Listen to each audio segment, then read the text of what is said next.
Right there is where I got my answer as to why Jonathan was fighting so adamantly that the Gmail said that I had believed that this was the year, and not that I had hoped for it.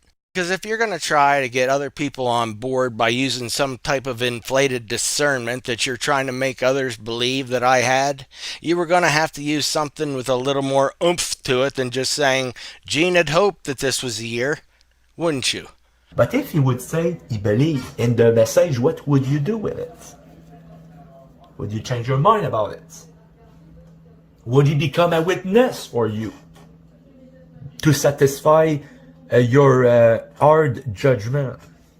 I mean, what word sounds more definite? Gene told me that he had believed that this was a year, or Gene told me that he had hoped that this was a year. Of course, you'd use the word believed. It's much more direct and to the point than only saying hoped. And what kind of discernment of mine would you have been pushing, Jonathan, if all I was able to discern was that I had hoped that something was going to happen? And there's not a whole lot of call for discernment that goes into saying that I hope for something to happen. Now, is there? And that's why you fought so hard for the word believed, didn't you, Jonathan? Otherwise, it wouldn't have mattered to you one way or the other whether or not I used the word hoped or if I said believed. Because your counter argument for this whole thing was that you said that the word hope and the word believe, well, they go together. What I'm saying is that they go together. Of course, there is a difference between them, but they do go together. Even in the verse that I read to you in the Bible, they go together. So if they go together, then, Jonathan, why were you fighting so hard to keep telling everybody that I believed? If they go together like you say. And that's because you know full well that believed was the word that you wanted to use to begin with. And since you knew that you were never going to be able to locate the video that you say you made, where you said that you showed both Kelly Barr and Bernadette the Gmail that said that I had believed, I already proven to you. I already proven to you because when you said that the mail does not exist, Bernadette and Kelly went forward. They step up to say that they have seen the mail. I didn't make it up. They have seen it. and what do you know, Jonathan? They too remembered that it said that I believed as well, somehow. But how could that be, Jonathan, when I knew exactly what the Gmail said, and it said that I had hoped? He said he believes it in the letter. He said he believes it. Not that he hoped for it.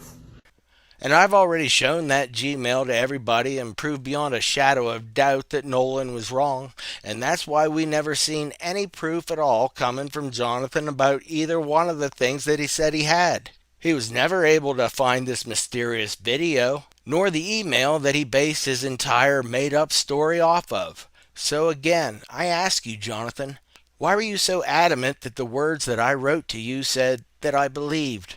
Especially when all the evidence that you claim to have, none of it was ever introduced or was even found for that matter, was it? Hmm, very suspicious indeed, eh? There are witnesses, and your very words of our judgment is going to even make it more of a witness. Because you, as an unbeliever toward the witnesses, you are participating into proving that they are indeed true witnesses by your own criteria that you're putting out there. And why he put out the letter? To say what? That I cannot read and I cannot remember because he wrote rather believe, and he showed the letter and he showed not believe, hope. From the start, trying to catch me and trying to discredit and say that I was a deceiver. So you're saying that it was from the beginning that I was trying to catch you in your words concerning whether or not I said that I believed or did I say that I hoped? You know what, Jonathan? It wasn't me who introduced the Gmail to everybody else like you suggest, now was it? No, it was you. You were the one who shouted those false words from your own rooftop, not me. But then when I try to hold you responsible for your own actions by calling you out on the carpet, you want to start some type of pity party for yourself by saying that everybody's trying to catch you in your words. And maybe if you wouldn't have kept being so boisterous about what you were telling everybody, that you had remembered all of the words from the Gmail from Gene by heart, which was, and let me reiterate this for everybody out there once again, that those words that you seem so passionate about, well, they turned out to be completely false. Now, didn't they, Jonathan? And I wasn't trying to show people how dumb you were, like you suggest, or that you couldn't remember anything, in which you've already informed everybody that it's all due to your curse of dementia, no doubt. Even though you're only 41 years old, Jonathan, that's rather young to be getting dementia. But I guess now that certain things are going to be coming to light for other people, that's now going to have to be your go-to excuse, right? And that's going to mean that your primary excuse that you love to use, your innocence of the world excuse, that would have to take a back seat to your forgetfulness excuse. But it doesn't really matter. I mean, an excuse is an excuse to me no matter how you look at it. So I guess it doesn't really matter to me which one you use in order to keep trying to get yourself off the hot seat, because like I said, they're all just excuses to me. How it started? When Voice of Gene came out of the closet with his Islamic faith and started to show the letter of reconciliation, I hope versus I believe. Then Marianne showed up. At the same time, at the starting point, showing the letter regarding reconciliation.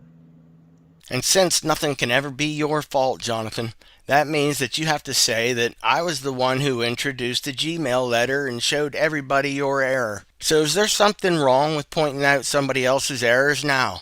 Or is it only when it concerns your errors, Jonathan? And if the errors were indeed yours, that's when we all need to take a step back and then come to a determination that all of your mistakes, why, they were all esteemed by God and not you, so it's not your fault. But you were the one who kept on doting on and on about some falsehood that I supported you and everything you stood for. It wasn't me. So how's about you check your sincerity and innocence at the door and get a good look at how you in fact did deceive people with your little word switch? Because that's what you did, Jonathan. And just by the way, you kept on insisting to everybody that I told you that I believed that this was the year for you and your cousin's reconciliation. I'm going to have to go out on a limb here and say that it was all part of your strategy. A strategy that was revealed and you didn't like it. So you say, as usual, that it was all my doing. When it started, when she showed up, you accused me of attempted murder. Voice of Gene showed that the letter of reconciliation was bullshit. And she was preparing herself to it before even showing her face. But I'm afraid not, Jonathan. You introduced the Gmail, not me, yet it seems that I was the only one that could provide said Gmail, and for some reason you couldn't. Why is that? That doesn't sound right to me.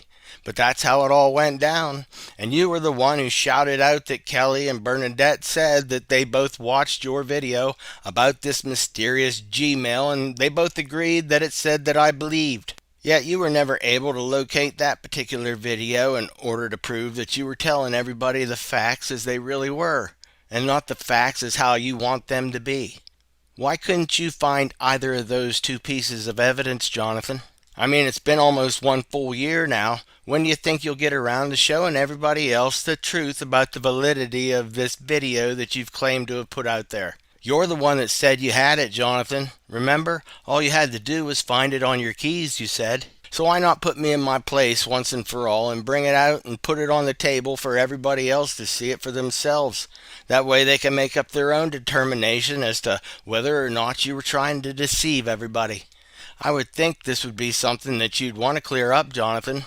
But instead, you only want to cry over it and point fingers of blame towards me. So good luck with that strategy. When I asked him to do that writing letters, he said he would never do it. So it's proving that since he had this mail from Jane, but he still didn't do the writing of the letter with his hand, then it means that in all his confidence, he still feared. He feared, okay, change of plan, had to fear somehow that I could come up with something. Because else, before he showed me the mail from Jane that he had in his possession after all, God knows how, then since he had in his possession already the proof with him that I made an error, then how come he did not accept to write the letter? Because he still feared. He still feared. So this is really crazy amazing, don't you think? This is really crazy amazing, don't you think?